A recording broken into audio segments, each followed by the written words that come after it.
United নেশনসের এখানে একটা স্বার্থ আছে, পরাশক্তিগুলোর একটা স্বার্থ আছে। আমাদের স্বার্থটা কি? আমাদের স্বার্থ হচ্ছে এই রোহিঙ্গাদেরকে ফেরত পাঠানো।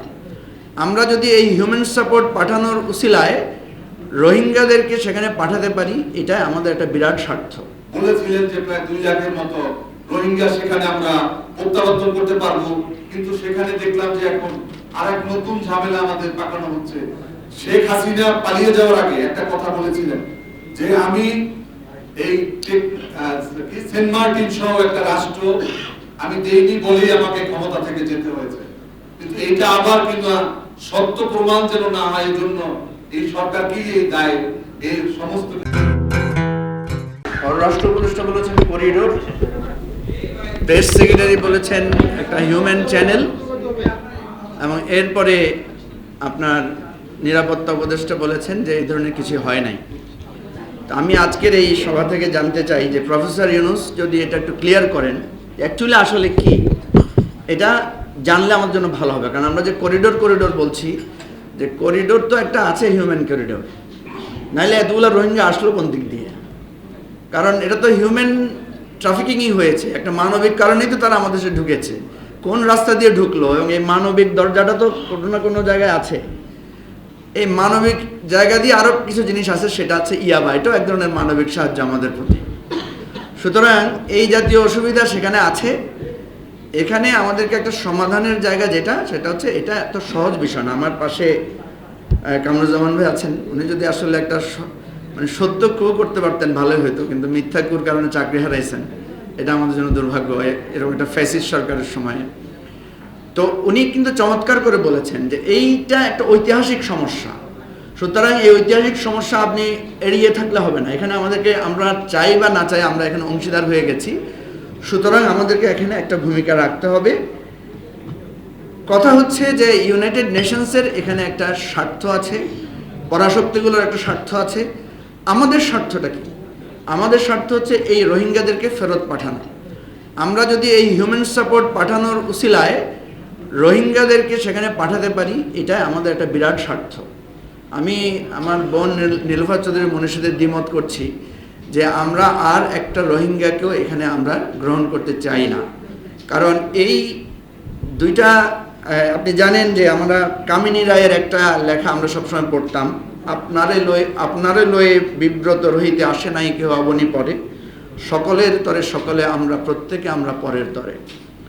এই কবিতার, এই ছড়ার বা এই বাণীর মূল উদ্দেশ্য হচ্ছে আমরা উদার, আমাদের কাছে অনেক বিপদ আপদে মানুষ আমাদেরকে সাহায্য করে, আমরাও করি।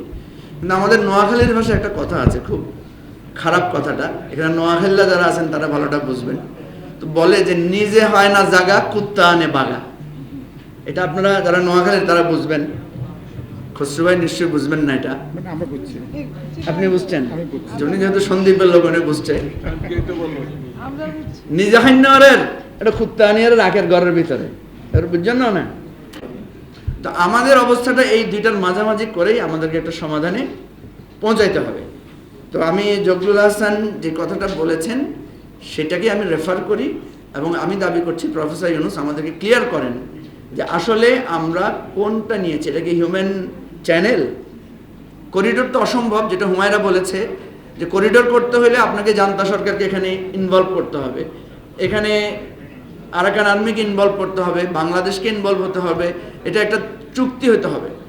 সুতরাং এখানে আমরা অযথা বিতর্ক বা মানে শঙ্কা তৈরি না করে সঠিক জিনিসটা জানতে চাই, এবং আমিও একমত যে সকলের ঐক্যবদ্ধতার মধ্য দিয়ে এই ব্যাপারে সমাধান করতে হবে। সবাইকে ধন্যবাদ। আসসালামু আলাইকুম। মানবিক করিডোর যেন অমানবিক পরিস্থিতি সৃষ্টি না করে, এটা হচ্ছে আমাদের প্রথম করিডোর তো আছে, করিডোর আছে, ওটা দিয়ে আমাদের সাহায্য করার ওদেরকে ফেলা। তিনি তার 3 বক্তব্য দিয়েছেন। সর্বপ্রথম উপদেষ্টা পরিষদে এটা হয় আলোচনা হওয়া উচিত, এবং তাদের বিস্তারিত যারা এই নিরাপত্তা বিশ্লেষক আছেন, রাজনৈতিক দল রয়েছেন, তাদের সাথে আলোচনা করে এটার একটা পদ্ধতি তৈরি করা উচিত। আরেকটা বিষয় হচ্ছে এই কাজগুলো করার জন্য একটা নির্বাচিত সরকারের প্রয়োজন, যেটা বর্তমানে বিদ্যমান নেই। আর নির্বাচনও খুব সামনে, বিএনপি সহ আমরা চাচ্ছি যে ডিসেম্বরে নির্বাচন। এরপরে আমার মনে হয় একটা উদ্যোগ নিতে পারে। বাংলাদেশকে সবসময় কেন মানবিক দৃষ্টিভঙ্গিতে সকল ভূমিকা নিতে হবে, আমরা দেখেছি যখন রোহিঙ্গার প্রশ্ন এসেছে আমরা মানবিকতা দেখিয়েছি এবং এই 9 মাসে 3 লাখের বেশি রোহিঙ্গা নতুন করে এসেছে। আমরা ভেবেছিলাম যে সর্বশেষ ইফতারের সময় বলেছিলেন যে প্রায় 2 লাখের মতো রোহিঙ্গা সেখানে আমরা প্রত্যাবর্তন করতে পারবো, কিন্তু সেখানে দেখলাম যে এখন আরেক নতুন ঝামেলা আমাদের পাকানো হচ্ছে। শেখ হাসিনা পালিয়ে যাওয়ার আগে একটা কথা বলেছিলেন যে আমি এই সেন্ট মার্টিন সহ একটা রাষ্ট্র আমি দেইনি বলেই আমাকে ক্ষমতা থেকে যেতে হয়েছে, কিন্তু এটা আবার কিন্তু সত্য প্রমাণ যেন না হয় এই জন্য এই সরকারকেই এই দায় এই সমস্ত কিছু পরিশেষে বলতে চাই যে আমাদের মিয়ানমারে এখন 2টা গ্রুপ, একটা হচ্ছে মিয়ানমার আর্মি আর মিয়ানমার সেনাবাহিনী, আরাকান আর্মি। আমরা যদি এই পথে আগাই তাহলে আমরা কিন্তু 2টা পক্ষই কিন্তু একবারে কি বলে তাকে টার্গেটে পরিণত হব।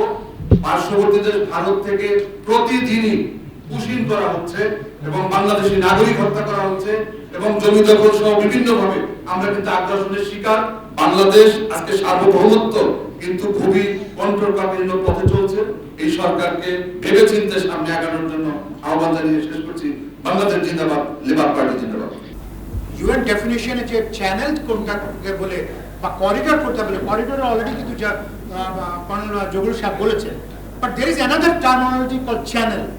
এবং চ্যানেলের আমি আপনাদেরকে জাস্ট বলি এখানে it refers to the institution, logistic, administration mechanism through which aid is delivered. এখন এরা কারা? এরা হয় either UNDP, UNHCR, World Food Organization, UN emergency food delivery. এই অর্গানাইজেশনগুলি হলো দে ম্যান দ্য চ্যানেল। এখন আসা যাক, আমার কাছে অলরেডি এএফপির একটা রিপোর্ট আছে, আপনারা সবাই জানেন। গত মার্চে ইউএন সেক্রেটারি জেনারেল অ্যাকচুয়ালি কি চেয়েছিলেন? উনি চেয়েছিলেন চ্যানেল, নট দ্য করিডোর। বুঝতে পারছেন? এটা আপনাদেরকে আমি জাস্ট ক্লারিফিকেশন, বিকজ এটা আমি গত 2 মাস ধরে ক্লারিফাই করছি সবাইকে। এবং আপনাদের দেখেন এখানে ইয়ে আছে, আমার কাছে এএফপির ফটোকপি আছে, এখানে দেখতে পারেন। He ask for channel. Channel এবং করিডোর ইজ ডিফারেন্ট, অনেক ডিফারেন্ট। এখন ধরেন এই চ্যানেলের মধ্যে আবার পার্ট আছে, যেমন এখন যে গাজাতে যে হচ্ছে, গাজাতে যে এইডটা ডেলিভারি করছে মাল্টিন্যাশনাল, যেটা ওটা হলো চ্যানেলের মাধ্যমে করছে। বাট এই করিডোর যেটা নাকি করছে, ওটা কিন্তু ইউএন কোনো করিডোর করে নেই, ওটা করছে ইসরায়েলি আর্মি এট দেয়ার প্লেজারে বন্ধ করে দেয়, খুলে দেয়। ওই করিডোরের মাধ্যমে, এই চ্যানেলের মাধ্যমে, ওই করিডোরের মাধ্যমে ইউএন বিভিন্ন যে চ্যানেল আছে ওর মাধ্যমে এই এইডগুলি ডেলিভারি হচ্ছে। আজকেও কিন্তু হচ্ছে, ভেরি লিমিটেড, বাট ওগুলি অন্য। So this big difference between channel and a corridor. এটা একটু আমার আমার কাছে একটু আমি ভালো আগে একটু বলে দিই আমি, বিকজ এই এটা I also attended number of such kind of discussion. I found it's a non-issue, but yes, একটা জিনিস আমার কাছে এখানে পজিটিভ লেগেছে ফর সিন্স মার্চ, দ্যাট আমরা I felt very good. এর আগে কিন্তু যখন নাকি আমরা সিকিউরিটি নিয়ে কথা বলতাম, আমরা মিলিটারি রাইট কিন্তু শুধু কথা বলতাম, আর কিছু আমাদের প্রফেসর স্যাররা আছেন বা জেনারেল ইন্টারন্যাশনাল, ওনারাই কথা বলতেন। বাট এখন দেখেছি সবাই কথা বলছে। This is positive for the nation and I can assure you this is a very very good thing. আমাদের এই যে ব্রিটিশ থেকে ওরা যখন ইন্ডিপেন্ডেন্স পায়, এই 1948 থেকে কিন্তু এই প্রবলেম চলছে এবং এটা মাল্টি ডাইমেনশনাল একটা প্রবলেম। ওখানে আপনার শান্তিতে নোবেল পেয়েছেন যিনি, সুকি, ওনার বাবা আমার মতো মেজর জেনারেল ছিলেন, অং সান। এই অং সান মায়ানমারের জন্য, তৎকালীন বার্মার জন্য আমাদের নেতাজি সুভাষ বোসের সাথে একসাথে জাপানিজদের হয়ে যুদ্ধ করেছে ব্রিটিশদের এগেনস্টে। এরপরে জাপানিজদেরকে যখন হটিয়ে আপনার জেনারেল স্লিম 8th আর্মির যখন মায়ানমারকে পুনরুদ্ধার করে, তখন অং সান উনি মেজর জেনারেলের জাপানিজ ইউনিফর্ম পরে ব্রিটিশ জেনারেল স্লিমের কাছে যায়। জেনারেল স্লিম তাকে গ্রহণ করে, বিকজ এখানে একটা জিনিস মনে রাখতে হবে, there is no permanent friend, no permanent enemy, permanent is your own interest. এই জিনিসটা যদি আমরা মনে রাখি, তাইলে আশা করি এই মাল্টি ডাইমেনশনাল ইস্যুতে আমরা কামিয়াব হব। আমরা কেউ কাউকে আন্ডারমাইন করা উচিত না যে আমার চেয়ে আপনার দেশপ্রেম কম, সেনাবাহিনীর দেশপ্রেম বেশি, এরকম কোনো, আমরা প্রত্যেকটা বাংলাদেশি বাংলাদেশের জন্য আমরা রক্ত দিতে প্রস্তুত। আমরা অগাস্ট বিপ্লবে এটা দেখিয়েছি। সুতরাং এই প্রবলেমকে সলভ করার জন্য আমাদেরকে আরও হোলিস্টিকভাবে অ্যাপ্রোচ করতে হবে। ইতিহাস বলে যে এই যে নাম নিয়ে রাখাইন নামটা, এটার সাথে আপনি যদি মানে রিসার্চে যান, রাক্ষসা মানে নট ইন নেগেটিভ সেন্স, রাক্ষসা মানে শক্তিশালী, ওখান থেকে রাখাইন শব্দটা এসছে। অ্যারাবিয়ানরা যখন বাণিজ্যের কারণে 7ম শতাব্দীতে ওখানে এসছিল, ওখানে একটা শিপ ডুবে যায়। ওইখানকার কিছু আরবরা ওইখানে গিয়ে আপনার বলে যে রহম গিয়া, আল্লাহর রহমতে এরা আপনার ওখানে বেঁচে যায়। ওখান থেকে রোহিঙ্গা শব্দটা এসছে। আর রাখাইনের সাথে আর রাখাইন, অ্যারাবিক কানেকশনটা দেখেন, আর রাখাইন থেকে আরাকান এই শব্দটা এসছে। আচ্ছা, এটা গেল আপনার 7ম শতাব্দীর কথা। এরপরে আপনি 1660 সালে আওরঙ্গজেব তার ভাইকে ধাওয়া করেছে এবং শাহ সুজা এই আরাকানে গিয়ে কিন্তু চেষ্টা করেছিল বাঁচতে, কিন্তু এই রাক্ষসা আরাকান জাতি ওনাকে মেরে ফেলে। নেভারদিলেস ওনার সাথে যারা ছিল তারা ওই সময় থেকে ওইখানে কিছু সেটেল হয়েছে, কিছু কেমবে টু আমাদের সিএসটিতে। এরপরে আমাদের সর্বশেষ যিনি সম্রাট বাহাদুর শাহ জাফর, উনি কিন্তু 1857 সিপাহী বিদ্রোহের পর ওনাকে এক্সাইলে পাঠায় ব্রিটিশ গভর্নমেন্ট, এবং ওনার কবর কিন্তু রেঙ্গুনে। 1862-তে বাহাদুর শাহ জাফর মৃত্যুবরণ করেন। সুতরাং এই রাখাইনে রোহিঙ্গাদের যে উপস্থিতি, এটা কলোনিয়াল পিরিয়ডের অনেক আগে থেকে।